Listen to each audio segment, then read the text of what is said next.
tough on this phone because like the video quality is really bad, and then I noticed that when I actually face it towards myself, because there's no reverse on the camera, it doesn't have two cameras, it just has one, it ends up turning off, which is weird.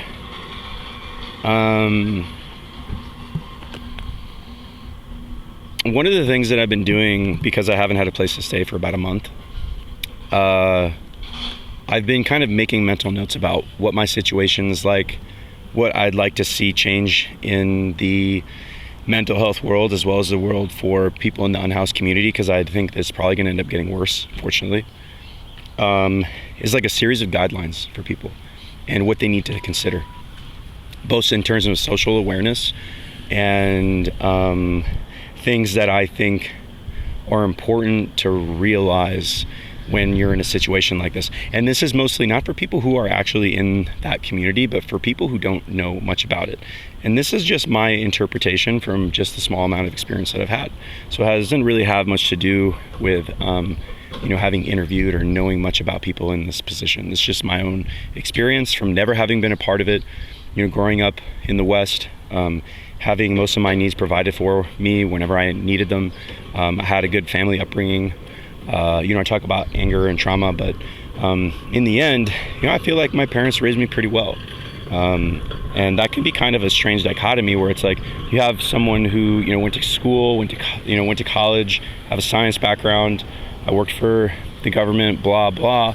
But like at the same time, I had like different things I wanted to heal. And what you'll find is that the more time you spend healing, the more time you're going to want to, and the more you're going to discover about yourself, the more you're going to change. And so what I feel like I want in my life is to find a romantic connection where it's like I can grow with them, and I feel like I'm rather young in this sense because I spent so much time away from people. I had left my work when I was about 27 and I moved home. And then from there, a lot of my growth was very deep growth and not necessarily growth around the rules and context of society. And so I was talking with someone last night, it was probably in his late 40s, and someone who I would consider as being older than me in more than just age. And so it's interesting for me, having gone through my spiritual development and then noticing that there's people still there that have a lot that I can learn from. And so that's something that, it's like we all have something we can kind of learn from one another in a sense, even if we spent a lot of time with spiritual healing, which is like, and it reminds me that, in terms of Stephanie, it's like, this is a woman who has went through immense hardship, immense pain. And it has cracked her open in a way where it allows her and affords her the ability to work with people in ways where she's really helped and saved lives. And so that's also something to consider, because I've been quite critical of her and Eve and Bethany. But it's also important to remember this is held in a context that is, I think, a little bit larger than what the words that I have to share are, which is that Stephanie has probably had something around several hundred clients she's worked with for a long time, potentially. And people gravitate to her quite strongly. Her close friend Tara is a remarkable person as well. They draw in a lot of very powerful energies in respect to humans. And that's something that I would love to see more of in our community, not less. And it's not some kind of cult, right? Like, when I said the cosmic crystal cunts, this is kind of like being tongue-in-cheek. It's like Haven had, I guess, a bad reputation. I don't know anybody from there necessarily anymore. I was never part of that organization. Stephanie is a deep intuitive, and she had told me, this place is probably going to end up being disbanded here pretty quickly.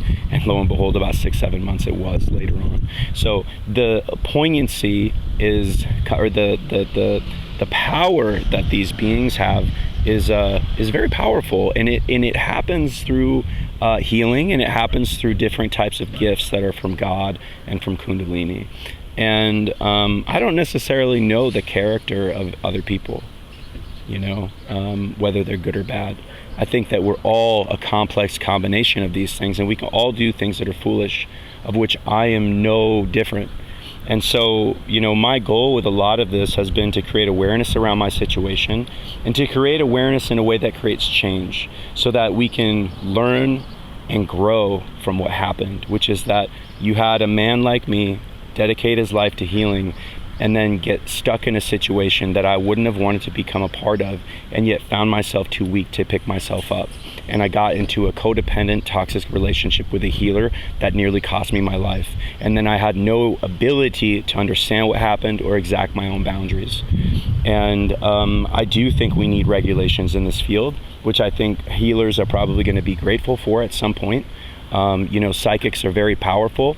I think that if psychics are going to want to work with maybe certain types of clients, that they should have some type of background where they get some type of training, or that there should be some type of council in Southern Oregon or in Jackson County that deals with conflicts with healers. Or if you actually want a healer, you have to go to an organization, and then they're going to have an application process and a group of healers that are going to end up working with you. Because what happened with me is that Stephanie told me not to work with other healers, but then she wasn't there for me in a way that I needed her, so I had to reach out.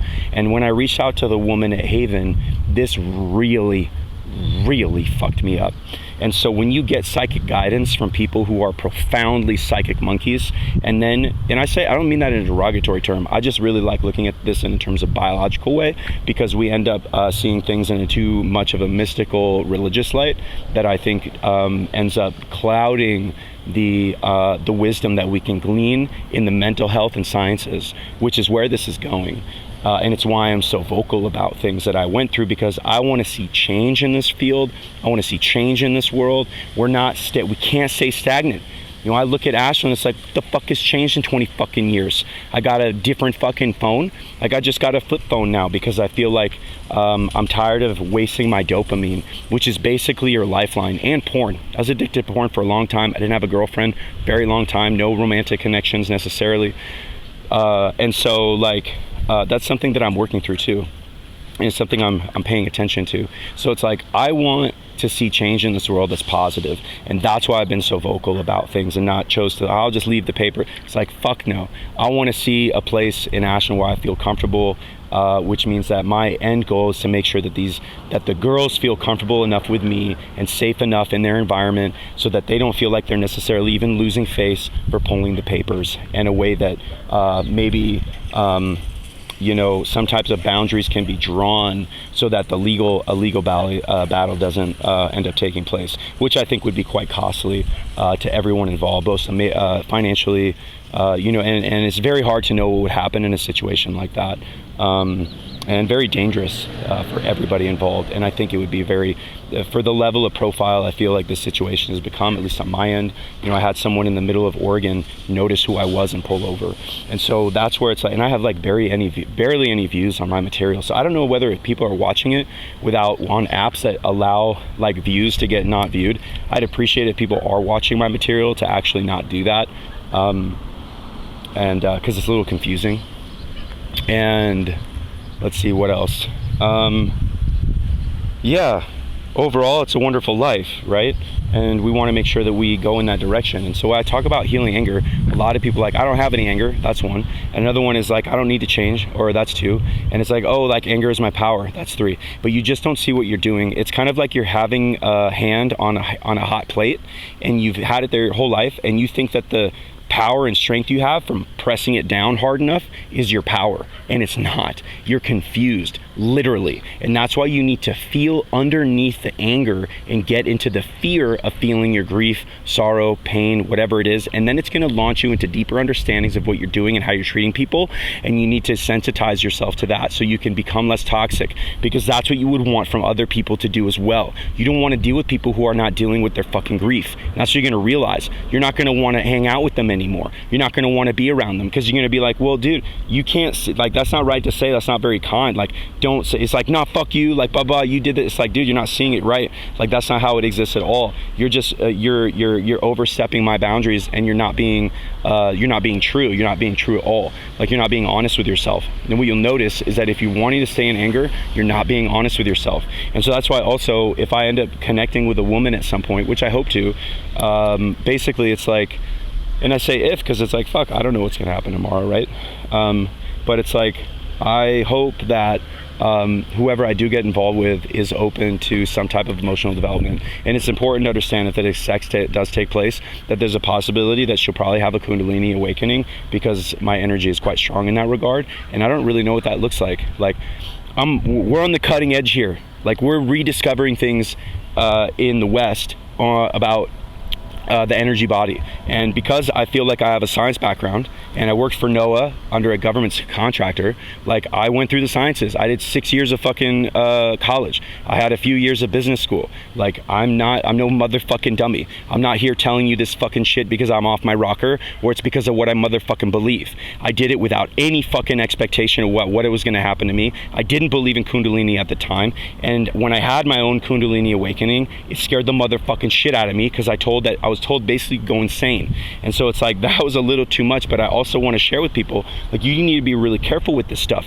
Don't be doing fucking breath work to awaken your fucking Kundalini or move it up your fucking spine. You have no idea what you're doing. It can fucking kill you. Literally, it'll make you go crazy. Because what happens is that you have to actually soften your belief systems. And this is why it's so important for the Christian community to start listening to my material. Because it's like, you're going to end up, you could spend the rest of your life trying to study this and never come across what I'm talking about ever. Because because there's hundreds of thousands of pages for you to move through, and you don't know where the fuck to look. And the Christian community, quite frankly, is too dogmatic. Okay? They're too dogmatized, and they're too closed-minded, which means that if many of them have a Kundalini awakening, they end up hearing shit like spirits or whatever the fuck, and they lose their fucking minds. And it needs to be held in the context that it is, which is a larger aspect and understanding of creation, which is what the fucking Europeans discovered when they discovered motherfucking America.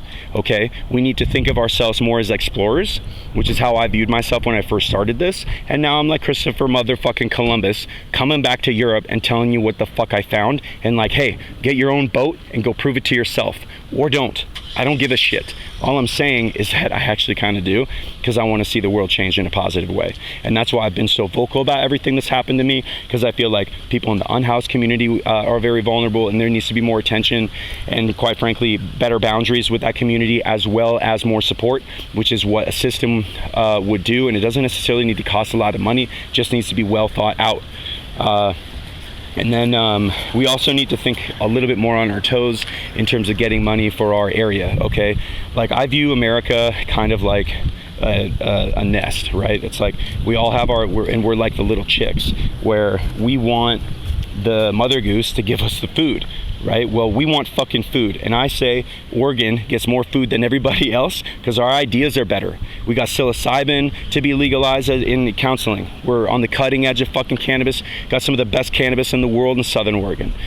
We have incredible people here. You know, it's like, I was critical of the APD in terms of certain things that happened to me, but let's face it, these are incredible men and women, okay? We all live in this small town, and we need to push things.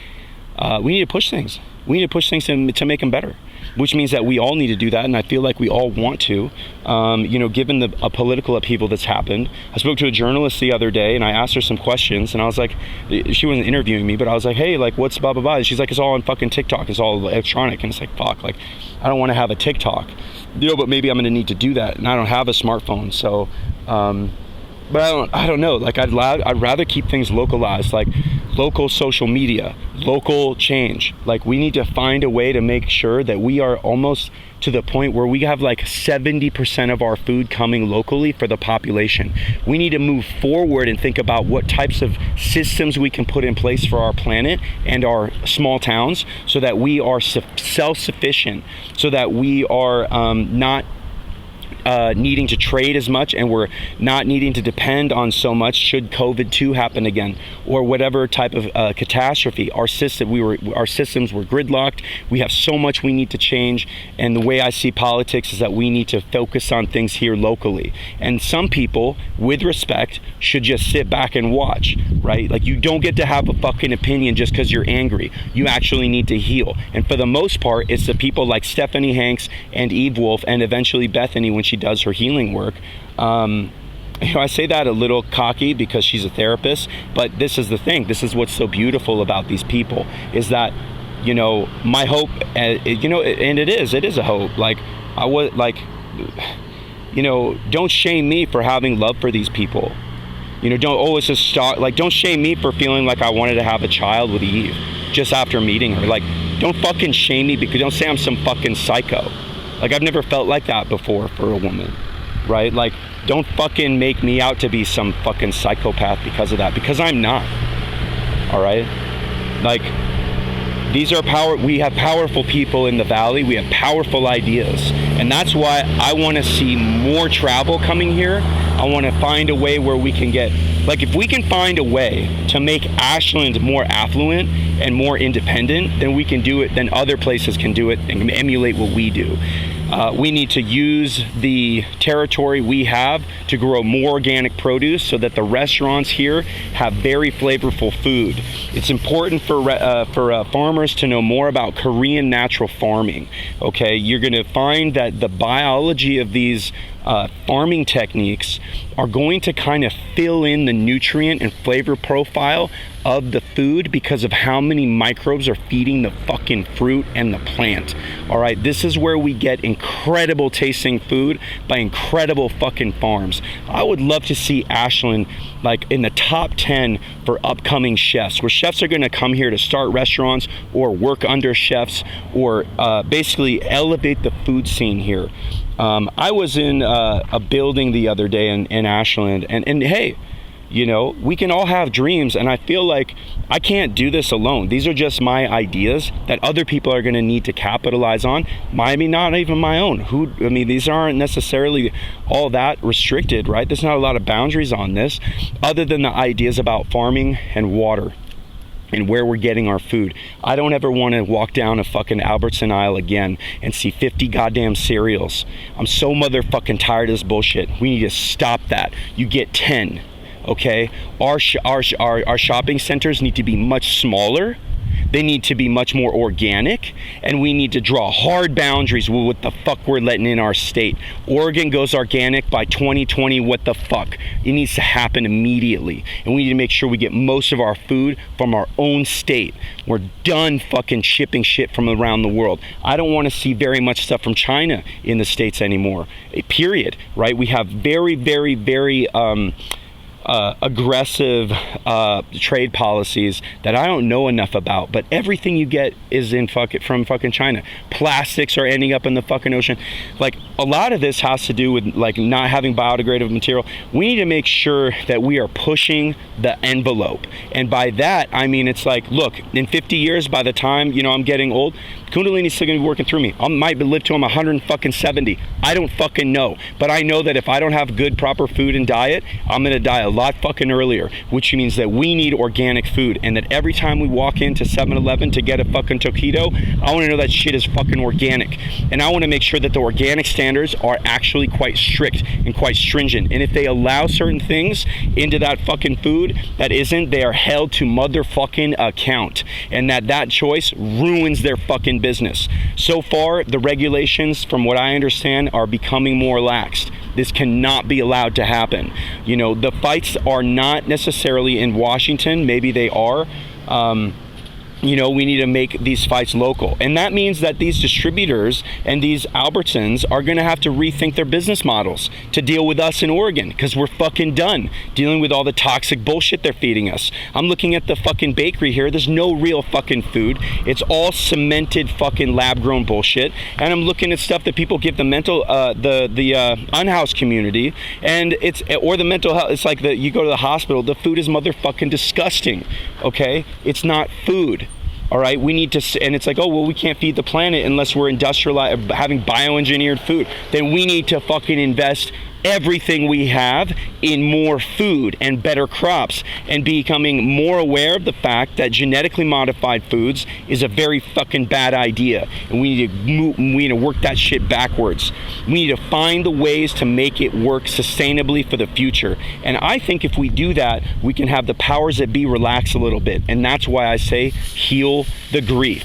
You got to get Kundalini in your body, motherfucking period. You don't get to be a police officer. You don't get to be a senator. You don't get to be a fucking educator. You don't get to be anybody for the system, especially a fucking therapist, without a Kundalini background. And that is what we're going to end up working towards.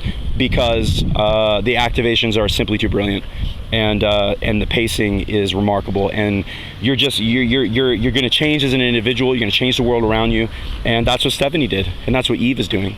These are powerful people, and in her last message to me, one of them at least, Eve was like, I'm going to be eventually living in the valley, and I hope that's not true. I hope that's not true. I hope that we have more people of affluence, Kundalini affluence, coming to the valley in a way where we can grow and find beauty and find our own spiritual attainment, and use our unique understanding of where we are to develop what we need. We need more money here. I want to see a special archives of the library system. I want to see $1 billion pumped into here so that we can use a pilot program to build houses with AI so that people can design their own home, click a button, purchase it online, and then have a crane, outline the rock, cement, or whatever type of sustainable thing that we can use in order to do that, and make sure that the homes that we're building are going to last 500 fucking years rather than 100 while needing other types of situations. I'd also like to see the back of Ashland, like the housing. We need to have some sick biking trails, some sick hiking back there. Maybe we could even put in a lake. Let's chop off the fucking mountaintops and put an extension of Ashland through here with different types of model homes that are more sustainable and maybe more plugged into the environment. Let's think about what the cities look like in the future, and how we look at development here is important, because we're losing the housing, we're losing our fucking town, and we need to think on our feet. And that might, people might think, dude, that's so aggressive. It's like, well, do you want to see development happen over by Gearsley Peak? We got to make sure that this shit doesn't happen. Like, I don't want to see any building taking place in these beautiful fucking mountains. I want to be at the library in Ashland and be able to look outside and see on the second story floor that there's just this gorgeous mountain without a bunch of fucking roads. I don't know who owns that property. It looks like ranch land. Maybe it's BLM, a combination of both. But they're going to end up needing to build some, to make some buildings. And it doesn't make any fucking sense to be chopping all the trees down all the time and using how much resources we use for building homes. It's an industrial complex now, and we need to think about things a lot so that it's much more simple, so that you're using, I remember there was the 3D printed homes. Where the fuck are they? I saw this shit 10 fucking years ago. Why aren't we using it in Ashland? What the fuck is going on? It costs you $5,000 to make a house, you fit fucking 50 people in there. Just exactly what the fuck is happening. I saw the governor just passed a measure so they don't have flip phone or cell phones in classes. Just exactly how the fuck is this happening now? It's been 10 fucking years. You guys know this shit is bad. I want to rip people's fucking heads off about this shit. Like, I don't know whether it's there's no political will, it's happening too slowly, whatever you want to call it. God damn it, we need to get our fucking shit together or the planet dies. It's like that, you fucking morons. You stupid fucking monkeys. You don't give me your fucking bullshit anger about what the fuck I post until you start healing. That goes to you, Kyle, you fucking coward. Don't you ever fucking talk to me again unless you heal your fucking bullshit. You fucking piece of garbage.